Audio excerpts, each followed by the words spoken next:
Brilliance Audio presents the unabridged recording of Southern Comfort by Fern Michaels, performed by Jeff Cummings. Prologue. Atlanta, Georgia, March 2002. Detective Patrick Kelly, Tick to his friends, signed out of his precinct and headed to his car, an 8-year-old Saturn with 120,000 miles on it. It purred like a baby when he turned the key. Then it sputtered and died. He'd given it too much gas and flooded the engine. He knew the drill. Wait 5 minutes, try again, and if he was lucky, Lulu would get him home.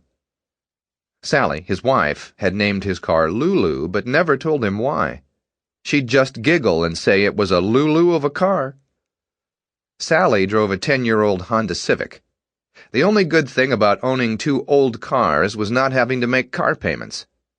Everything was about cutting corners, saving for college for the kids, and doing without. Tick sighed, leaned back against the headrest, but didn't close his eyes because, if he did, he'd go to sleep. He'd worked a double shift because Joe Rollins had a ruptured appendix, and he'd filled in for him.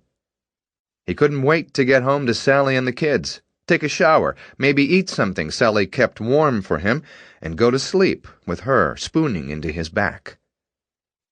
When he felt his eyelids start to droop, he turned the key, and, miracle of miracles, Lulu turned over. He was on his way to his family, whom he loved more than anything on earth. He loved them more than he loved his job, and he dearly loved his job.